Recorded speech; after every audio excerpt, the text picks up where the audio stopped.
All right, everybody, we're back for the round of 4. The Ace Mitchell Bowling Supply non-champs NEBA. This is we are in Walnut Hill Bowl, Woonsocket, Rhode Island. Thanks to Robert Toth for hosting. And we've said it once already. I'm going to say it again. I hope I don't cloud it, but I haven't seen one lane breakdown all weekend. We have one Saturday night. Was it one Saturday night? Okay. Yeah. Well, you know what? One in a weekend. It's more than acceptable. Beautifully run. I mean, not even a ball return. Like I've seen nothing. So he does a great job between here and Old Mountain. Yeah, hands off to Robert and his staff here, and what a great job. Very, very clean. Everything's clean. Everything's good. Food was good. I had chicken wings last night when I was watching you guys bowl. All right, so let's go with the matches for people just tuning in for the first time. We are in the round of 4. This is a non-champs event, so somebody is going to win their first NEBA title today. On 17-18, you just saw Danny Crew throw a strike. He is bowling against Joshua Roca. And on 19 and 20, Aaron Major has already thrown a strike, and he is bowling Michael Martell, who just struck. And according to my colleague here, Stephen Major, these guys bowled for a PBA regional non-champs title last year, right? Yep, last May, some of the Strike FX family took a ride to York, Pennsylvania to compete in the non-champions regional event, and me and Aaron were fortunate enough to make the cut. Kevin was fortunate enough to cash in the event.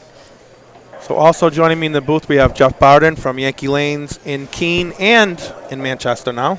Yes, thanks, guys. I'm going to turn you up a little bit. I can't hear you great. All right. Everybody share the feed. Everybody share the feed. Come on, share it. We got some good guys in there. There's some, there's some real talent here. One of these guys is going to win their first, and I'm probably guessing whoever it is, it won't be their last. Michael Martell getting a little bit of wiggle on lane 19. Thought it was good. Yeah, he looks stunned. Surprise. He looks stunned. Yeah, looks a little surprised. You saw that. You saw that a little bit today when you got it going away from the headpin down lane in 2 spots. If you miss it in, your ball really didn't true up, flat 10'd, maybe even 2-8 if you kind of juiced it up a little bit. But if you miss it right, in like the 5-6 area, there just wasn't a chance, So you know what? Why you say that? I'm going to pull up the pattern on my phone. It was a Storm Youth. I'm going to pull up the pattern on my phone so you can look at it and tell the people what it was, because it was a Storm Youth Championships pattern. It was 42 feet in length, 7-1. 7-1 on paper. When you added the track in, it plays about 9-1. 25 mils, so wasn't light volume, but wasn't quite heavy. And one of the things that you found was early on, you kept your angles a little bit more closed off, play the lane a little straighter. I was definitely not lost on the pattern, but I also didn't have the best look going across the building. My Saturday night squad will live for me and infamy. I shot 240 3 times, shot 170 twice. So crossing the building in the topography of the lanes really played a factor in today. Your first couple of shots on the new pair were crucial. Can I play devil's advocate? Go ahead.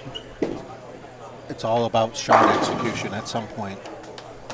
Absolutely. The guys that are bowling out here, the round of 4, they posted up every single shot they've made. I don't think I've seen any of them fall off.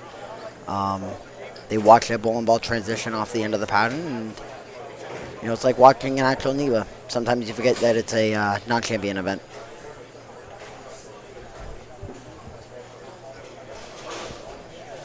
So Aaron just doubled. He has a 10-pin lead. Joshua Roca on lane 17. High flush.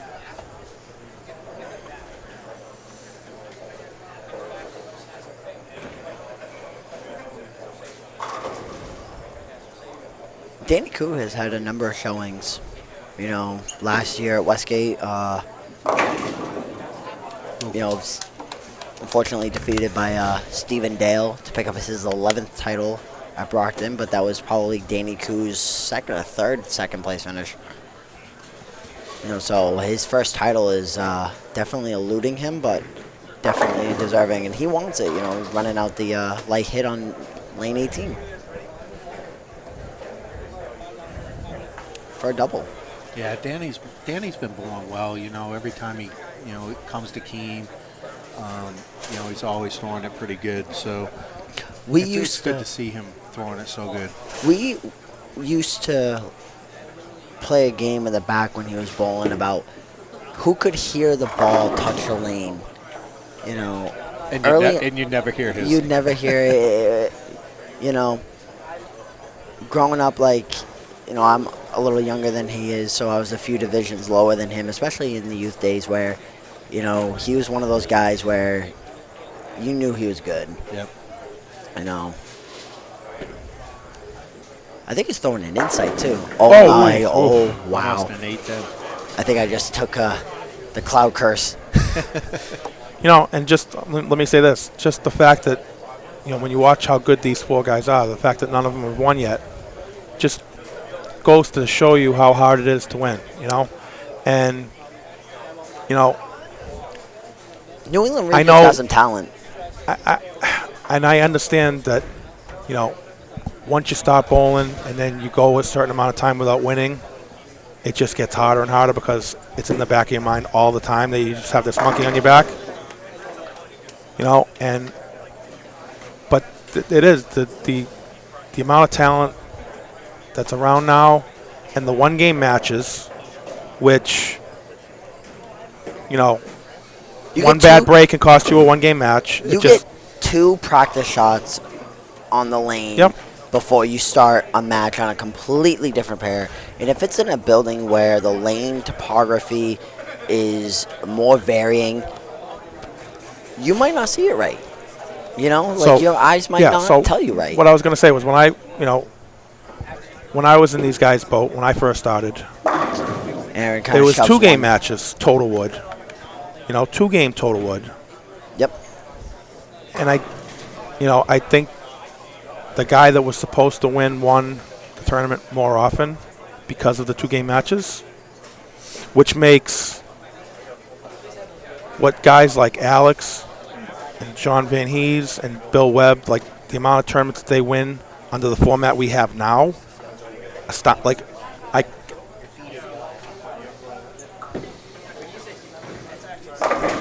somebody's telling me the feed isn't working. Let me see. We have 74. Well, we have 74 people listening, so. It might have froze for a second. Thank you. So let me finish. Yeah, it makes what Alex and John and guys like Bill Webb and, Litch won a lot of his in 2-game matches, but, it's so hard to win when one bad break in any spot can knock you out of a tournament. It's hard to win. Obviously somebody has to win every time we show up at a tournament, but it's so hard to win. And looking at these 4 guys, that's just proof. And Gas, correct me if I'm wrong here, but watch how these folks are conducting themselves. You would think they've all they act like they've been here before. Yeah. And they. Right. It's well, and part of that is, I'm sure the junior gold program has something to do with it, and the technology and the amount of coaching that's out there now has something to do with it. But the NEBA experience, yep. The NEBA experience and what these folks are bringing out to the game, I think says a lot. So, one of the things that I remember talking with somebody about when I wanted to start bowling on the, East Regional Tour was with Billy Trudell. Billy Trudell won a couple of NEBAs, and one of the things he talked to me about was how NEBA actually prepares you to compete at NEBA. To compete on the regional tour. There's a higher competition. You're facing the best bowlers in this region. Name some of the bowlers that have won. Alex Aguiar, Van Hees, Michael Lichstein, John Kirker, Anthony Pepe, You know, Patrick Allen, I mean, you go to a different region and you're still facing the same caliber of bowlers. And if you've grown up in this region, like I've been lucky enough to do so, Aaron's been lucky enough to do so, Danny Koo has gone out to bowl the Masters a number of times. Michael Martell, you know, I see Michael posting all the time that he just finished just outside of the, I think he just finished outside of the top 20 on the national tour, I believe. Yeah. You know, NEBA's still... These guys know how to bowl. It's still the gold standard in our area. It is, 100%. You know, and we're very lucky to have something like this. We have 93 people watching. Yep. You know, share the feed, everybody. Let's get up there. Let's get to 100. Let's get our finals to 120, 130 people watching. Thankfully, unlike the last round, we have 2 close matches, so this is going to go down to the wire, both matches. Danny Koo on lane 18, Here's Danny. throwing an insight. Nice Whips pitch. that 10 pin out. Great pitch. Going for 279. He's got a little bit of wood on his opponent, Joshua Roca, here. So Danny's up by 9. Michael Martell on lane 19 against Aaron And Major. Aaron is up by 10. So we have 2 matches within a mark right now. These are great matches. Hey, there's Carl Buckley chiming in from the UK. Hey, Carl. Hey, Carl. How are you, buddy? Keep making those ball cups. Those are awesome, by the way. You ever seen those? Those are some 3D printed ball cups. Really? With like you can like 3D names into them, Nice. and they just look really nice. Well, Martell just went high for a split. So Aaron is going to be in a spot where he can get up and throw a double, and he can create some separation. A lot of bowling left, so. Yeah, good match going over here with Danny Koo as well.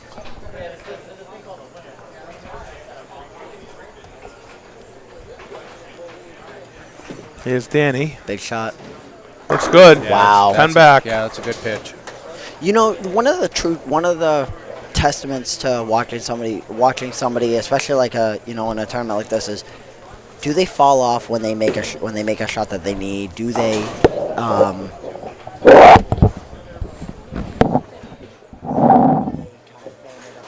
Hold on. I turned your mic off by mistake when Oh. Jeff took his headset off. Sorry, guys. Not a problem.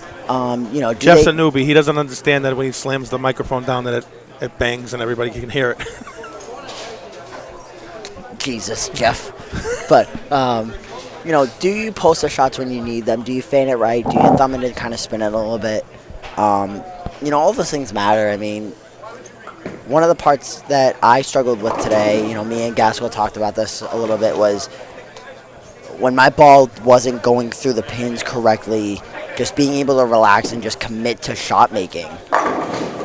Ring 7 by Aaron. So I got to give 2 more shout outs because I just got a couple in the comments. Guys I bowled with for many, many years. Don O'Malley in Florida and Joe Campbell is in North Carolina.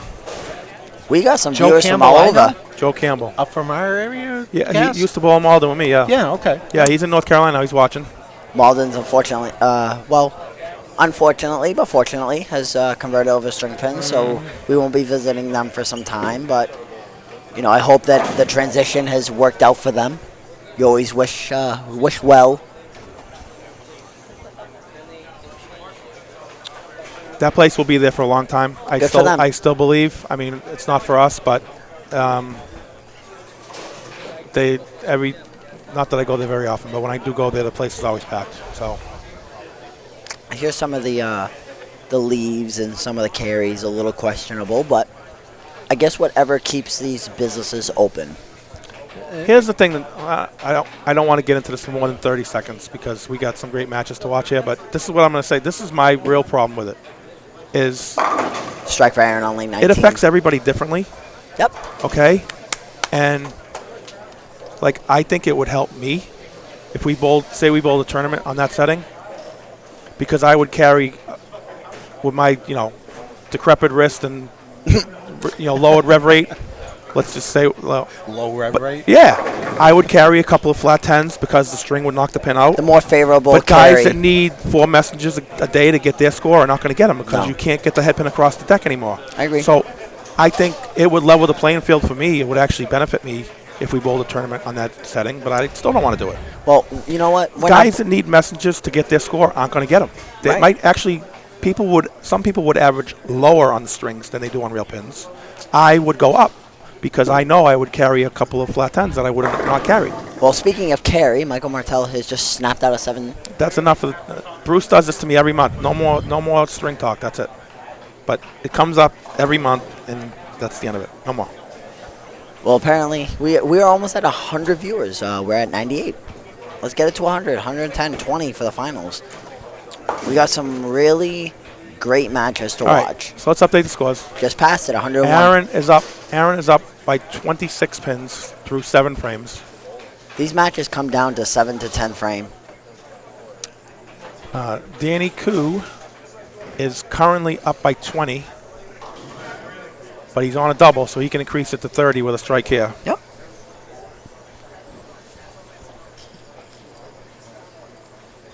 Just watch these bowlers as they post their shots in some of the most high-pressure situations, especially in a round of 4 for their first title. Whether they fall off. Look at the 7 just slap out of there. The composure, the calm.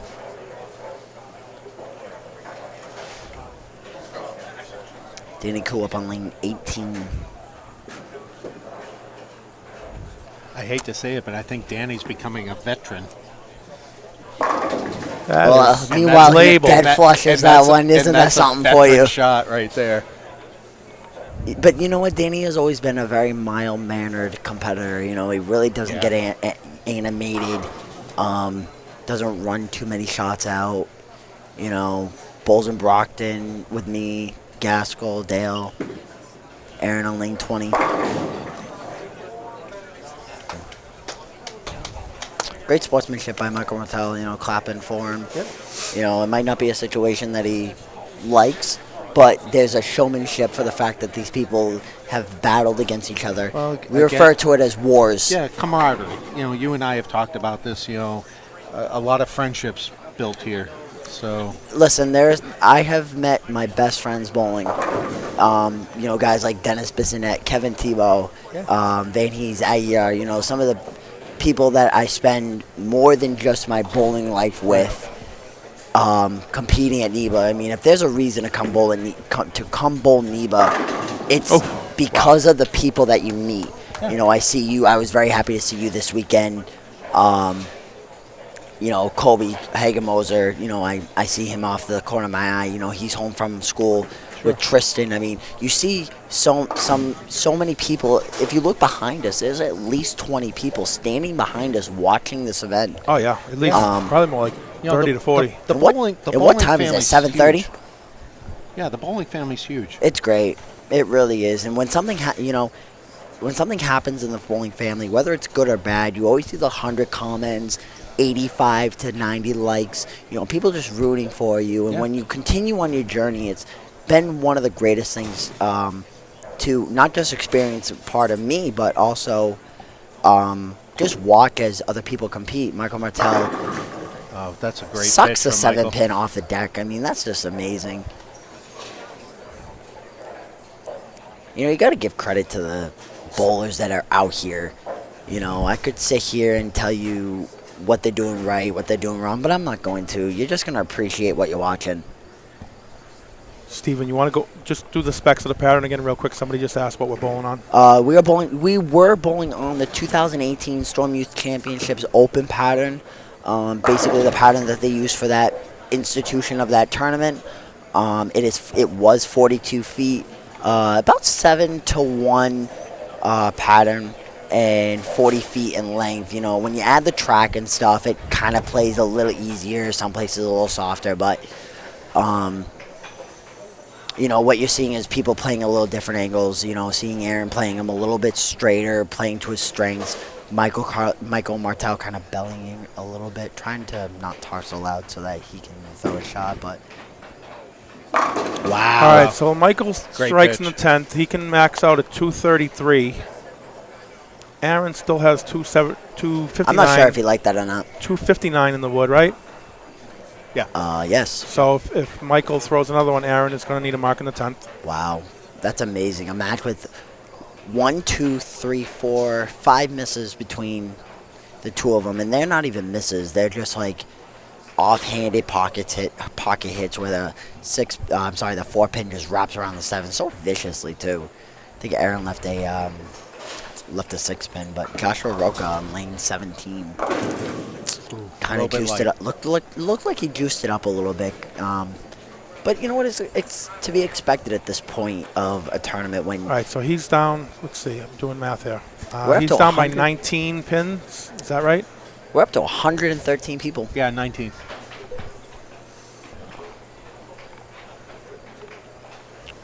Everyone share the feed. You know, Martel you're going to really be watching a needs this great hit to finals match. Martel needs a hit here to extend this match. He liked that one. Wow. Yeah. He liked that one. Great pitch. You got to Great clap pitch. for him. Whether you root for him or against him, you got to clap for him. Everyone share the feed. You're going to watch. And we're in the 8th frame. We're in the 10th frame of one match, and we're in the 8th frame of another match, and we don't even know what the finals are going to compose of. You know, you can't get much better than this right now. Yeah, it's going to be pretty special for the finals, I think. It will be. Yeah, It'll be an amazing absolutely. match. And Jeff, we hope that you stay for the finals. I'll stick around. Amazing. I Great. appreciate you guys letting me hop on and be able to help NEBA for as much as you've given to me. So I think Gaskell had some pity for me since I didn't make the. I'm not out here bowling, so he asked me to join. yeah, and the thrill of my life is Gas is going to bowl doubles with me and Keen. So Yes, we did talk about that. Gas, you asked Jeff Barton to bowl with you. Yeah, I did. As Danny sucks a 10 If pin that's off the the highlight deck. of your life, then your life isn't as good as I thought it was. I thought I threw Gaskell under a bus early. I threw guess he myself- can do it I himself. threw myself under the bus. That's amazing. All right, let's see. Martel with a strike here will be 233. Aaron will need some type of mark. Aaron's going to have the first one. No, he's just going to need a mark. He's at No, because if he 259. misses the first one's only 21. 9 spares in the 230s. Yep. All right. 232 for 'Cause- Martel. Aaron needs A mark. He needs any a mark. He needs a mark. Count is almost irrelevant at this point. Because if he misses, it's only 238. Because Yeah. you lose 21 when you miss on a he double. just needs like See, I know how to do a score by paper. 8. What a great match, though, huh? Here's It is. Koo. It's amazing. Danny Koo. I mean, Oh, has he gone light once this match? No. No. Well, just almost 810, but that's it. He's using an insight, so that ball's going to get started a little earlier. I'm not surprised that ball did that, you know. All right, so let's do math on that match. If 258 Roca for Danny. throws them all, he's in the two. Here's Aaron. Hold on. Oh, my gosh. Oh, Wow. 247. You got that back pin out. That was He needs to make it. Yep. I think he needs to make it. needs to make it and get 7 more. This is what we talked about, that it's So- nobody's match. So while we have a break, Roca max out at 229 if he throws the last 4. All right, and Danny is in the 230s already. So if Roca strikes out, Danny will need a mark. Joshua Roca throws it really good. I haven't seen him Oh. at many tournaments, but he throws it really good. I don't think he hurt us, but I don't think so. I'm sure he talking didn't. very No, loud. I'm sure he didn't. But I always think it. We are because we are right behind him. All right, Aaron Let's needs a give him. spare here. Big one for Aaron right here. He's got it. He's got it. 7 to win. 7 more to win. Looks like you're, you better keep it down, Black Cloud. Told you. Joshua Roca. All right. Wow. He stays alive. Great shot. He needs at least a double here. Wow, what a great couple matches, I guess. Well, we called it. We Steven? said it was going to be. All right. You here's- can't get you can't take your foot off the pedal for a minute. Here's Aaron. 7 to win. That looks good. That looks Got good it. for a snap 7. Great shot, Aaron. I'm trying not to be a little biased, but you know it's gonna come to the surface at some point. You know, I don't want to reiterate, but what a bunch of great youngsters we have in our sport. Wow. If you're upset to watch this, then I don't know what to tell you. I'm upset because I got to compete against it. I You can't. get to bowl against the seniors. It's okay. Twice a year? Gas. We've had this conversation. I know.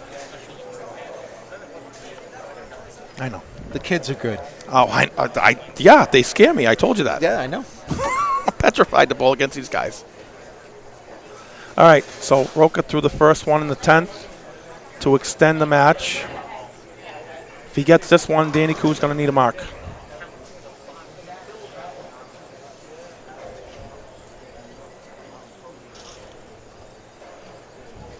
Again, everyone, share the feed. We're up to 120, and we're not even in the finals yet.